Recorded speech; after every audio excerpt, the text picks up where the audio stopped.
কেমন আছেন সবাই? বড়দের প্রণাম আর ছোটদের ভালোবাসা দিয়ে আবার একটা বড় ব্লগ শুরু করছি। তো আজকে সকাল সকাল বানাবো ছেলের টিফিন। আমাদের স্কুল যাওয়ার সময় বোধহয় মা বাবাদের এত ঝগমারি ছিল না স্কুলের টিফিন বানানোর।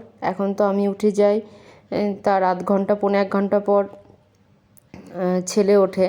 তার আগেই ওর বাবাও উঠে যায়, ওর বাবা ওকে স্নান করিয়ে রেডি করিয়ে দেয়, আর আমি টিফিনটা বানিয়ে টিফিন রেডি করে দিই, বই টই সব গুছিয়ে দিই। এই যদিও এখন ছেলে রুটিন দেখতে শিখেছে, নিজে বই গোছাচ্ছে, তো সকাল সকাল ওর জন্য টিফিন বানিয়ে দিলাম। ওদের দুটো টিফিন হয়, একবার 10:30টায়, একবার 12:30টায়। 10:30টায় ওই ফল টল একটু দিয়ে দিই, ফল কেক বিস্কিট এসব দিই একটু।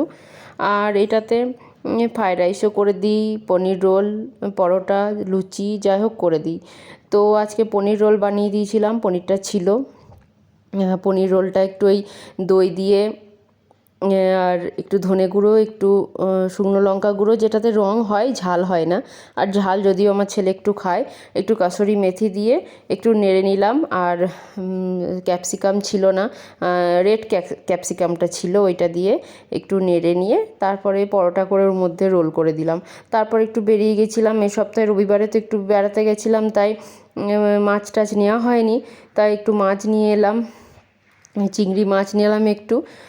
আর এই সবজির দোকানে ঢুকেছিলাম, সবজিও রবিবার যেহেতু করা হয়নি, সবজিও ছিল না, তো ওই টুকটাক নিয়েছি, একটু পটল, একটু আম, কাঁচা আম, পাকা আম, 2-4টে কলা, এইসবই নিয়েছি, একটা ফুলকপিও নিয়েছি।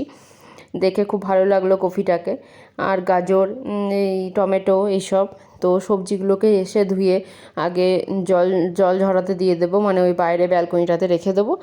আর চিংড়ি মাছটা আজকে মালাইকারি বানাবো আমি, এত সহজ পদ্ধতিতে আজকে মালাইকারিটা বানাবো, মানে তোমরা দেখো চিংড়ির এই রেসিপিটা দেখার পর আর মনে হবে না চিংড়ি মাছ দিয়ে অন্য কিছু করি।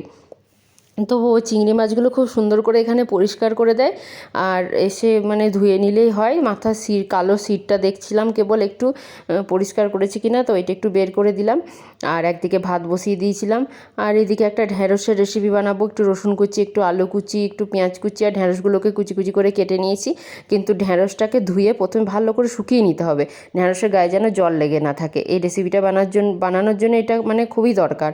আর এদিকে চিংড়ির গুলোকে ভেজে তুলে রাখলাম, ওই তেলে আর একটু তেল দিয়ে আর একটু তেল দিয়েছিলাম আর কি তেলের মধ্যে। ওতে একটু গরম মশলা দিইনি, গরম মশলা সব কিন্তু দিইনি, শুধু ওই দারচিনিটা একটু দিয়েছিলাম।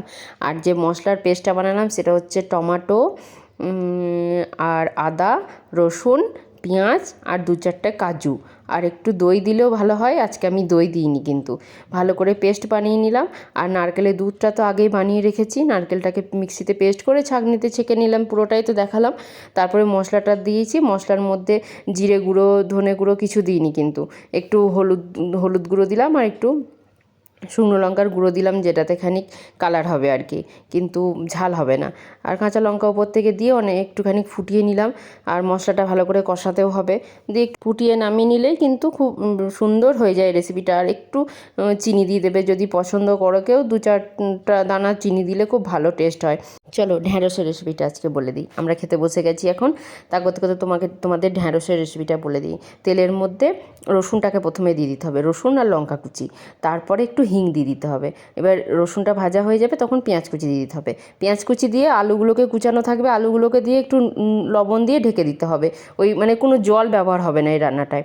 এবার ওই আলুর মধ্যে দিতে হবে একটু ধনে গুঁড়ো আর শুকনো লঙ্কা গুঁড়ো, আর অল্প নুন দিতে হবে। দিয়ে ভালোভাবে নেড়ে নিয়ে ঢ্যাঁড়সগুলোকে দিয়ে নাড়াচাড়া করে হালকা আঁচে ঢেকে রেখে দিতে হবে 5 মিনিট, ব্যাস রেডি। অপূর্ব খেতে হয় এই রেসিপিটা। আর পুচু এখন ব্যাডমিন্টনে ভর্তি হয়েছে, তাই ঘরেই ব্যাডমিন্টন খেলা শুরু করে দিয়েছে। সবাই খুব ভালো থেকো, সঙ্গে থেকো, দেখতে থেকো।